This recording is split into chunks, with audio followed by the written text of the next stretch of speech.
परी की लहंगा सिलने वाली गरीब बेटी। बहुत समय पहले की बात है। एक छोटे से गांव में कौशल्या नाम की विधवा औरत रहती थी। उसका इस दुनिया में कोई नहीं था। वह घर चलाने के लिए जंगल से लकड़ियां काटकर बेचा करती थी। एक दिन कौशल्या जंगल में लकड़ी काट रही थी, तभी उसे किसी बच्चे के रोने की आवाज़ सुनाई देती है। बच्चे की रोने की आवाज़ सुनकर कौशल्या इधर उधर देखती है। तभी वह देखती है कि एक पेड़ के पास प्यारी सी बच्ची जोर जोर से रो रही है। कौशल्या उस बच्ची को गोद में उठा लेती है और कहती है, रोते नहीं बेटा, चुप हो जाओ। कितनी मासूम और प्यारी बच्ची है। आखिर इस सुनसान जंगल में इस बच्ची को कौन छोड़कर गया होगा।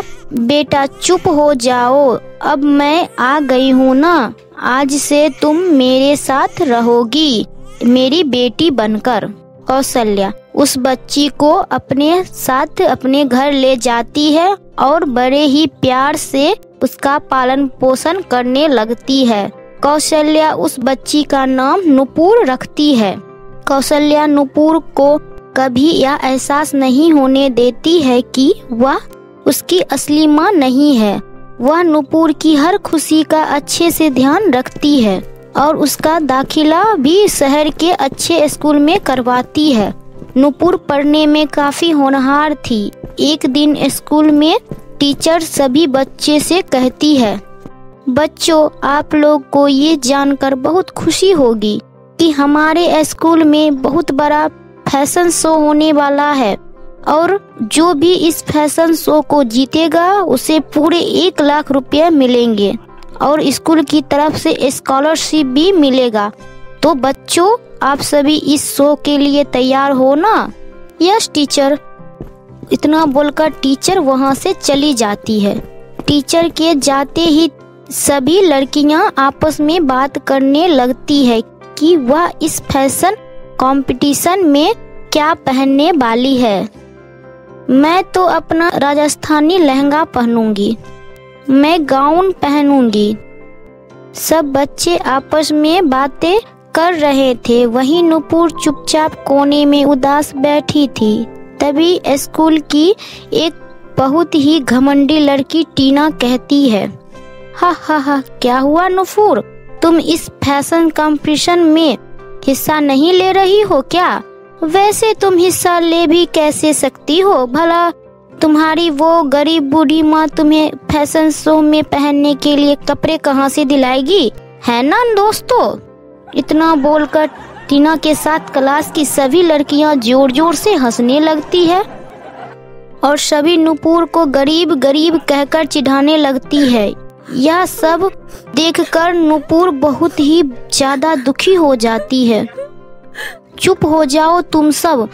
मेरी माँ गरीब जरूर है, लेकिन वह मेरे लिए दुनिया की सबसे अमीर माँ है और देखना मैं जरूर इस फैशन शो में हिस्सा लूंगी और जीतूंगी भी, समझी। इतना बोलकर नुपुर घर आ जाती है और गुस्से से मुंह लटकाकर बैठ जाती है। वही कौशल्या खांसते हुए जंगल से लाई हुई लकड़ियां काट रही थी। क्या हुआ मेरी रानी बेटी को, आज तुम उदास क्यों हो? माँ हम इतने गरीब क्यों हैं? माँ हम बाकी लोगों की तरह क्यों नहीं हैं? मेरी वजह से आपको कितनी मेहनत करनी पड़ती है, फिर भी हम सुकून से बाकी लोगों की तरह नहीं जी सकते। आखिर बात क्या है बेटा, आज अचानक तुम ये सब क्यों बोल रही हो? माँ अब मैं बच्ची नहीं रही, बड़ी हो गई हूँ और मुझे सब समझ में आता है। आप मुझे पढ़ाने लिखाने और मेरी छोटी छोटी ख्वाहिशों को पूरा करने के लिए कितनी मेहनत करती हो और एक मैं हूँ कि बिना कुछ किए ही हर वक्त आपसे अपनी चीजों की फरमाइश करती रहती हूँ और आज भी वही करने वाली थी। कुछ दिन बाद स्कूल में फैशन शो है, लेकिन माँ अब मैं समझ गई हूँ ये सारी चीज हम गरीब लोगों के लिए नहीं है। मैं उस फैशन शो में हिस्सा नहीं लूंगी। बेटा, मैंने जिंदगी में बहुत दुख झेले हैं, लेकिन मैं नहीं चाहती कि तुम्हारी जिंदगी भी मेरी तरह दुखों से भरी हो। मैं चाहती हूँ कि तुम पढ़ लिख कर एक अच्छा मुकाम हासिल करो। मैं ये लकड़ियाँ लेकर बाजार जा रही हूँ। आते वक्त तुम्हारे लिए कोई अच्छा सा लहंगा ले आऊंगी। माँ, आप ठीक तो हो ना माँ? तभी कौशल्या अचानक से बेहोश हो जाती है। नुपुर दौड़कर कौशल्या के पास जाती है और उसे एक बिस्तर पर लेटा देती है और पास के एक डॉक्टर को बुलाकर लाती है। डॉक्टर चेकअप करने के बाद नुपुर से कहता है, देखो बेटा, तुम्हारी माँ की हालत बहुत ही ज्यादा खराब है। लगता है इनकी तबीयत काफी दिनों से खराब थी, लेकिन इन्होंने अपनी सेहत पर ध्यान नहीं दिया। अभी तो मैं ये दवाइयाँ दे रही हूँ, लेकिन इन्हें जल्दी ही किसी बड़े हॉस्पिटल में एडमिट कराना होगा, वरना इनकी जान भी जा सकती है। यह सब सुनकर नुपुर बहुत ही दुखी हो जाती है। बड़े हॉस्पिटल में तो बहुत ही खर्चा आएगा। आखिर मैं इतने पैसे कहाँ से लेकर आऊंगी? अगर मैं इस फैशन कंपटीशन को जीत जाती हूँ तो वो 1 लाख रुपए मुझे मिल जाएंगे। फिर उन पैसों से तो मैं माँ का अच्छे से इलाज करवा सकती हूँ, लेकिन मेरे पास तो उस शो में पहनने के लिए एक भी अच्छा कपड़े नहीं है। तभी नुपुर की नज़र अपनी माँ की एक पुरानी साड़ी पर जाती है। नुपुर, मैं इस साड़ी का कोई अच्छा लहंगा बनवाने की कोशिश करती हूँ। ये सोचकर नुपुर अपनी माँ की साड़ी को अच्छे से काटकर एक बहुत ही खूबसूरत लहंगा तैयार कर लेती है। लहंगे देखकर तो उसे भी यकीन नहीं होता है कि ये लहंगा उसी ने बनाया है। लहंगा बहुत ही अच्छा बनता है। अगले ही दिन स्कूल में कंपटीशन था। सभी लड़कियां अच्छे और महंगे कपड़े पहनकर आती है और नुपुर जो लहंगे बनाती है उसी को पहनकर आती है। नुपुर सुंदर तो थी ही, यूनिक और सिंपल सी ड्रेस उसकी खूबसूरती पर 4 चांद लगा देते हैं। एक एक करके सभी लड़कियां उसमें भाग लेती गई, लेकिन जब नुपुर स्टेज पर आती है तो सबकी नज़र नुपुर पर ही होती है। अपने क्यूटनेस और सिंपलिसिटी से नुपुर सबका दिल जीत लेती है और लास्ट में नुपुर ही इस कंपटीशन को जीतती है। उसे 1 लाख रुपये मिल जाता है और वह अपनी माँ का बड़े हॉस्पिटल में इलाज करवाती है। तब तो गांव की हर लड़कियां नुपुर से ही अपना ड्रेस बनवाने लगती है। अब नुपुर पढ़ाई के साथ साथ अपना एक कपड़ा सिलने की दुकान भी खोल लेती है। बेटा, तुमने ये सिलाई करना कब सीखा? पता नहीं माँ, बस मैंने पहली बार ही कोशिश की और ये इतना अच्छा बन गया। मुझे तो खुद भी यकीन नहीं होता कि मैं बनाया है।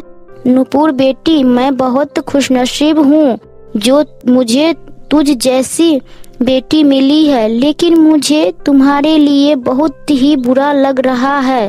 बेटा, कहाँ तुम इस गरीब दुखियारी के घर में आ गई हो? तुम्हें तो किसी राजकुमारी की तरह किसी महल में होना चाहिए था। उफ माँ, ये क्या बहकी बहकी बातें कर रही हो? आप चलो आराम करो, मुझे अभी लहंगा सिलना है। इसी तरह दिन बीत रहा था। नुपुर अब 18 साल की हो गई थी और जल्दी ही 18वां जन्मदिन आने वाला था। नुपुर अपने जन्मदिन में पहनने के लिए अपने हाथों से ही बहुत सुंदर ब्राइडल लहंगा सिलती है। कौशल्या भी अपनी बेटी की जन्मदिन का बहुत ही अच्छे से तैयारी करती है। घर को बहुत अच्छे से सजाया जाता है। जिस दिन नुपुर का बर्थडे था उस दिन गांव की सभी लड़कियां नुपुर के घर आती है। नुपुर आज बहुत ही खूबसूरत लग रही थी। बेटा चलो अब केक काटो। जैसे ही केक काटने वाली होती है तभी वहाँ पर एक परी आ जाती है और वह नुपुर से कहती है, नूपुर बेटा मेरे साथ चलो, मैं तुम्हें लेने आई हूँ बेटा, मैं ही तुम्हारी असली माँ हूँ। ये क्या मजाक है, मैं आपकी बेटी नहीं हूँ, मेरी माँ तो मेरे साथ है, मेरी कौशल्या माँ।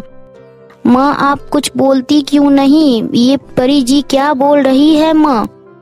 बेटा मुझे माफ कर दे, मैंने तुमसे झूठ कहा था, तुम मेरी बेटी नहीं हो। परी जी बिल्कुल सही कह रही है बेटा, यही तुम्हारी माँ है। फिर कौशल्या नूपुर को सारी सच्चाई बताती है। नहीं, ये नहीं हो सकता कौशल्या, मैं तुम्हारा ये एहसान कभी नहीं भूलूंगी। तुमने मेरी बेटी को अपनी बेटी की तरह रखा, उसे कभी माँ की कमी नहीं महसूस होने दी। लेकिन अब वक्त आ गया है कि मैं अपनी बेटी को अपने साथ परीलोक लेकर जाऊं। नहीं, आप मेरी माँ नहीं हो। आखिर कोई माँ अपने बच्चे को यूं मरता हुआ छोड़कर नहीं जाता है। मेरी माँ तो सिर्फ कौशल्या माँ ही है, जिन्होंने मेरा हर सुख दुख में ख्याल रखा। जहाँ रामू अपनी पत्नी लक्ष्मी और अपनी एकलौती बेटी गुड़िया के साथ रहता था। अचानक एक दिन बीमारी के कारण रामू की पत्नी लक्ष्मी की मृत्यु हो जाती है और अब रामू अपनी बेटी गुड़िया के साथ अकेले रह जाता है। रामू की बेटी अभी छोटी थी, जिस कारण से उसे अपना पूरा समय अपनी बेटी को देना पड़ता था और वो काम पर नहीं जा पाता था, जिस कारण से उसे कई परेशानियों का सामना करना पड़ता था। इसलिए रामू अपनी बेटी की देखभाल करने के लिए माया नाम की औरत से दूसरी शादी कर लेता है। दोनों एक साथ रहने लगते हैं। शुरू में माया रामू की बेटी का ध्यान रखती है। ऐसे ही दिन चल रहा था और 1 साल बाद माया एक बेटी को जन्म देती है। अब माया दोनों का ध्यान ठीक तरह से नहीं रख पा रही थी, जिस वजह से वो घर का काम भी नहीं कर पा रही थी और वो धीरे धीरे करके चिड़चिड़ी होने लगी। माया को अब धीरे धीरे गुड़िया पर गुस्सा आने लगता है और वो गुड़िया को नापसंद करने लगती है। गुड़िया और माया की बेटी में केवल 1 वर्ष का फर्क होता है, परंतु फिर भी माया गुड़िया पर बहुत ज़्यादा अत्याचार करती थी। रामू ने माया से शादी इसलिए की थी ताकि वो उसकी बेटी की देखभाल कर सके, लेकिन ऐसा नहीं होता है। रामू को कैंसर की बीमारी थी, जिसके चलते रामू का भी मृत्यु हो जाती है और रामू की बेटी गुड़िया अकेले रह जाती है। ऐसे ही दिन बीत रही थी, तब दोनों बेटियां बड़ी हो जाती है, जिस वजह से वो अपना ध्यान और घर का ध्यान रख लेती थी। गुड़िया शुरू से ही स्कूल नहीं गई थी और उसकी बहन तन्नू कॉलेज पढ़ने जाया करती थी। गुड़िया घर पर रहकर घर का काम किया करती थी। ऐसे ही समय बीत रहा था और एक दिन रामू के घर विनोद आता है। विनोद गांव में शादियां करवाता था और वो माया से कहता है, अरे ओ माया जी, एक बहुत ही बढ़िया रिश्ता आया है तुम्हारी 2 बेटियों के लिए। दोनों लड़के बहुत ही सुंदर और अच्छे हैं। वो दोनों बाहर काम करते हैं और सबसे अच्छी बात ये है कि उन्हें दहेज की कोई मांग नहीं की है। आप अगर कहे तो मैं शादी की बात को आगे बढ़ाता हूँ और लड़का लड़की का मेल मिलन करा देते हैं ताकि एक दूसरे को पसंद कर ले। अरे हाँ, क्यों नहीं। आप एक काम करो, मेरी दोनों बेटी की कुंडलियाँ ले जाओ और उन लड़कों की कुंडलियाँ से मिला लो। पर कुंडलियाँ मिल जाती है तो हम लड़का लड़की का मिलन करवा देंगे। दोनों बहनें अपनी शादी की बात सुनकर बहुत खुश होती है, लेकिन तन्नू और गुड़िया एक दूसरे को पसंद नहीं करती थी। तन्नू गुड़िया से कहती है, ओ गुड़िया, तुम इतना खुश मत हुओ। तुमने सुना नहीं, विनोद चाचा कह रहे थे कि लड़का बाहर में काम करता है और बाहर में अंग्रेजी भाषा बोली जाती है। पर तुझे तो अंग्रेजी की ए भी नहीं आती है, समझी? हा हा, फिर तू वहाँ कैसे रहोगी? तूने तो सपने देखना बंद कर दे। अरे तन्नू, कोई बात नहीं। अगर मुझे अंग्रेजी नहीं आती है तो क्या हुआ, मुझे कौन सी किसी से बात करनी है। इतना बोलकर गुड़िया बाहर खेतों में चली जाती है। गुड़िया को कहीं ना कहीं तन्नू की बातें दिल पर लग गई थी और उसे काफी बुरा लग रहा था। लेकिन सब बातें को भूलकर जब वह फल तोड़ रही थी तो वह देखती है कि खेतों में एक अजनबी पेड़ लगा हुआ है, जिस पेड़ में एक छोटा सा सुंदर और प्यारा लहंगा लगा हुआ है, जिसे देखकर गुड़िया हैरान हो जाती है और कहती है, अरे ये क्या है? ये तो सुंदर और प्यारे प्यारे घास के लहंगे का पेड़ है। गुड़िया को छोटे से घास के बने लहंगे देखने में बहुत खूबसूरत लग रहे थे। गुड़िया उस लहंगे को तोड़कर अपने घर ले जाती है। गुड़िया घर में जाकर तन्नू को वो लहंगे दिखाती है और खेत की सारी बातें बताते हुए कहती है, गुड़िया ये लहंगे मुझे खेत के पौधे से मिला है, जिसे मैं तोड़कर घर ले आई। गुड़िया जैसे ही लहंगे को जमीन पर रखती है, वह घास के लहंगे साइज में बड़े हो जाता है। लहंगे में अभी भी घास लगी हुई थी। ये देखकर दोनों अब बहनें हैरान हो जाती है। गुड़िया लहंगे की तरफ आगे बढ़ने लगती है। तभी घास के लहंगे से ठंडी ठंडी आइसक्रीम, बर्गर और स्वादिष्ट स्वादिष्ट पकवान बाहर निकलने लगते हैं। तभी गुड़िया बोलती है, गुड़िया अरे वाह, ये तो गजब हो गया। ये तो एक जादुई घास का लहंगे है। अब तो हमारी किस्मत चमक जाएगी। अरे हाँ हाँ हाँ, तुम बिल्कुल सही बोल रही हो।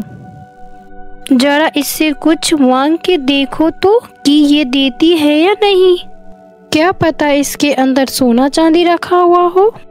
अपने बहन के कहने अनुसार गुड़िया जादुई घास के लहंगे से और कुछ मांग के देखती है। तभी उसमें से बहुत सारे रुपये पैसे निकलने लगते हैं। ये देखकर दोनों बहनें ज्यादा खुश हो जाती है। तभी उसे लहंगे से आवाज आने लगती है, अरे, और लहंगा कहती है, हाँ मैं एक जादुई घास का लहंगा हूँ और मुझे कोई भी व्यक्ति आसानी से नहीं कर सकता है। तुमने मुझे हासिल किया है तो जरूर तुमने मेरी जरूरत होगी, लेकिन मैं तुम्हें एक बात बताता हूँ, तुम इस्तेमाल तभी कर सकती हो जब तुम गरीब और जरूरतमंदों लोगों की मदद करोगी। अगर तुमने ऐसा नहीं किया और मेरी शक्ति का गलत इस्तेमाल किया तो ये लहंगा वापस छोटा हो जाएगा और घास में बदल जाएगा। गुड़िया सब कुछ समझ जाती है और वो कुछ दिन तक ऐसा ही करती है। लेकिन तन्नू को लालच आ जाता है और वो अपनी माँ माया के साथ मिलकर वो जादुई लहंगा अपने पास रख लेती है और गुड़िया को घर से लात मारकर बाहर निकाल देती है।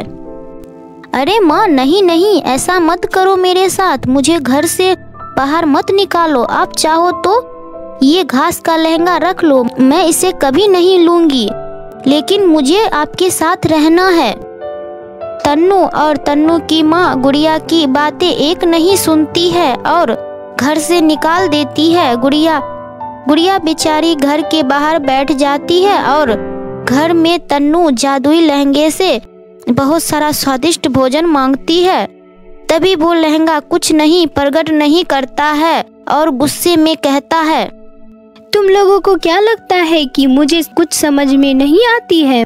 मैं तो तुम सभी का परीक्षा ले रहा था और मैं समझ गया कि गुड़िया ही वो लड़की है जिसने मुझे हासिल किया है। अगर तुम दोनों अपनी भलाई चाहती हो तो शांति से गुड़िया को घर में ले आओ और उसके साथ अच्छे से रहो, नहीं तो मुझसे बुरा कोई नहीं होगा और हाँ, यह सारी बातें उसे पता नहीं चलनी चाहिए। माया और तन्नू लहंगे के गुस्से वाली आवाज़ सुनकर बहुत ज़्यादा डर जाती है और वो गुड़िया को वो पूरी इज्जत के साथ घर में बुला लेती है। गुड़िया को ये सारी व्यवहार समझ नहीं आती है, लेकिन तभी उसे अच्छा लगता है। अब उसकी माँ माया और उसकी बहन तन्नू अच्छे से व्यवहार करने लगते हैं और अब गुड़िया अपने अनुसार उस लहंगे से अपने अनुसार भोजन मांगती है और उस भोजन से गरीब लोगों से मदद भी करती है। इस तरह से गांव वाले सभी गुड़िया को बहुत सम्मान देती है और उसके बाद माया अपनी दोनों बेटी की शादी बाहर में रह रहे लड़के से कर देती है। अब माया अपनी दोनों बेटियों को बराबर प्यार करती है। शादी के बाद माया की दोनों बेटी अपने अपने ससुराल चली जाती है और गुड़िया वो जादुई घास के लहंगे अपने घर में ही अपनी माँ माया के पास छोड़ देती है। अब वो लहंगा माया के पास रहता है और अब वो जादुई घास के लहंगे माया की सारी बातें माना करता है और अब माया लहंगे से स्वादिष्ट स्वादिष्ट पकवान मांगकर गांव में सभी लोगों की मदद करने लगती है और इसी तरह माया का जीवन कटने लगता है।